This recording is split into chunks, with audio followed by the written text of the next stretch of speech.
प्रितीच्या भाव भयणीनो, तुमकां सगळ्यांक देव बरो दीस दिवं म्हणटा. आयज सोनवार आनी आयचें शिवर्तमान जावन आसा मार्कचो 16 वोड 30 ते 34 पर्यंत. मार्क चॅप्टर 6 वर्सेस 30 to 34. आनी आतां आमी पयलें देवाचें उतर आयकुया. आपोस जेजूशी एकटवले आनी आपणें जें केल्लें आनी शिकयल्लें तितलें तांणी ताका कळीत केलें. तेन्ना ताणें तांकां सांगलें, एके एकसुरे सुवातेर तुमी एकोडे येयात आनी मातशे इसो घेयात. कित्याक एती वेती इतलीं जाणां आसलीं की जेवंक लेगून तांकां फुरसत नासली. आनी ओड्यार चोडून ते एके एकसुरे सुवातेर कुशीन गेले. ते वेतात ते पळोवन सोबार जाणांनी खंय ते पारकिले. आनी पांय वाटेन सगळ्या नगरांत थावन थंय ती वेगी वेगी गेली आनी तांचे आदीं पावली. आनी ओड्यांतलो भायर सरतना जेजून एक व्हडली उरपोन तेकली. आनी गवणी नासलेल्या शेळयां पोरी आसली देखून काळजान थावन तांचे ताका चुरचुरे दिसले. आनी सोबार वस्तू तो तांकां शिकोवंक लागलो. प्रितीच्या भाव भयणीनो, आयज जें शिवर्तमान आमी वाचलां, आमी बारीक चिंतीत जाल्या, बारीक आमी ह्याची शिवर्तमानाचेर नियाल करीत जाल्या. आमी पळयता की जेजून ह्या शिसांक दोगांक धाडलेले आनी लोकांची पेकोवणी करपाक, लोकांक पळोवपाक हें सगळें ताका वावर दिल्लो. आनी भाव भयणीनो, जेन्ना हे शीस परतून येतात ते जेजूक सांगतात. जेजू म्हणटा, सायबा, हें सगळें तुवें आमकां काम सांगलें तें आमी बरे भाशेन केलां. आनी आतां आमी तुका गोवायकी दिवंक सोदता, कितें घडलें आमच्या बरोबर.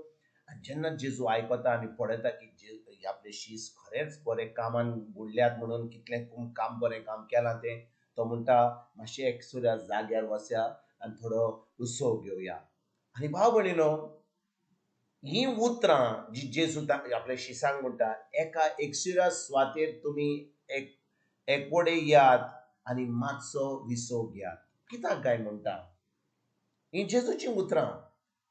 जेजू एकदम ताका चुचुरे दिसताले आपल्या शिसांचे. कित्याक हे शीस आपल्या सायबाचें काम आयकताले, ते कितें सांगलेलें तें करताले. आनी भाव भयणीनो, हे शीस इतलें काम करताले, ह्या जाग्यार त्या जाग्यार वचून जें ताका जेजू सांगतालो तें करून येताले. आयज ह्या शिवर्तमानांत जेन्ना जेजू पळयता की आपले शीस खरेंच थोकल्यात म्हणून, खूब काम वावर करता म्हणून, तो तांकां सांगता, एका एकसुऱ्या सुवातेर तुमी एकवडे यात आनी मातसो विसो घेयात. पूण कितें घडटा भाव भयणीनो? जेन्ना जेजू तांकां सांगता मातसो विसो घेयात, ते वड्यार बसतात आनी एका एकसुऱ्या जागे कडेन वचोंक सोदतात. पूण लोक कितें जाता? लोक पळयता की ते खीव येतात ते. आनी जेन्ना ते त्या वड्यावेले देंवतात, लोक ते वाटेन तयार ऑलरेडी जाल्यात. लोक आतां कितें करता? लोक तांची वाट पळोवन आसात. म्हणटच जो विसो जें जेजून सांगलेलें तांकां, जेजून कितें सांगलेलें? विसो घेयात म्हणून. तो विसो घेवपाक ते पावनात. पूण आतां ते देवाचें काम म्हणजे जेजू आतां लोकांचे चुचुरे दिसता ताका आनी जेजू आतां तांकां शिकोवन दिता. आयज भाव भयणीनो, जेन्ना आमी 2000 वर्सां जावन हें शिवर्तमान आयकता, कितले फावटी आमी आमच्या दिसपट्ट्या जिवितांत इतलीं थकता. आमी थोडीं जाणां आमी कामाक वेता, सकाळीं वेता, रांदून मागीर आमी कामाक वेता. नातर आमी घरा आसत जाल्यार आमी आमच्या घरकाराक, आमच्या भुरग्यांक आमी जेवण तयार करता, तांकां धाडटा. मागीर घरा आमी काम करता, नितळ करता. तेजे आमची फामील परतून घरा येता. मागीर आमी तांच्या जेवणाचें पळयता, आमी आमची फामील पळयता. आनी हें आमी दिसपट्ट्या जिवितांत करीत जाल्यार कितें घडटा भाव भयणीनो? आमी थकता. आमकां एक जागो जाय, ज्या जाग्यार आमकां विसो घेवपाक जाय. पूण कितें घडटा भाव भयणीनो? आमी जो विसो घेवंक चिंतता, आमी चिंतता की एके प्रायर वेतलें हांव, हॉटेलांत वेतलें हांव, रांदचें काम बंद करतलें हांव. आनी तें सगळें जाल्या उपरांत मागीर परतून आमी आमच्या कामाक लागतले हांव. आनी आमकां दिसता की हो जो विसो आमी घेता, आमकां आमच्या जिवाक बरो पडटलो. वय, जातलो बरो. पूण जो विसो आमकां खरेपणी आमकां सदां काल खरो आमकां विसव दितलो जो जावन आसा आमचो संबंद जेजूशी. जेन्ना आमी जेजू बरोबर बसता, तेज्या उतरा प्रमाणे आमी तेजें उतर आमी आयकता, तेज्या उतरा प्रमाणे आमी उतराचेर आमी नियाल करून तें उतर आमी पाळटा, पण कितें घडटा? आमच्या मनाक आतां आमकां विसव मेळटा. कित्याक आमची कुडीक विसव जाय तें बरें आहा, सगल्यांकूच विसव जाय, पूण आमच्या मनाक विसव जाय. कित्याक जेजू आमकां सांगता, मातुवाचो 11वो विसव बोड ओडटायस तो म्हणटा, म्हजेशी याद आनी तुमची जी अजाच्या बारान आसात ती म्हजेशी याद, आनी जी म्हजेशी येतात हांव तांकां समाधान करतलो. म्हणटच भाव भयणीनो, आमकां खरेपणी हें समाधान जाय जेजू कडसून. आमकां एक विसव घेवंक जाय.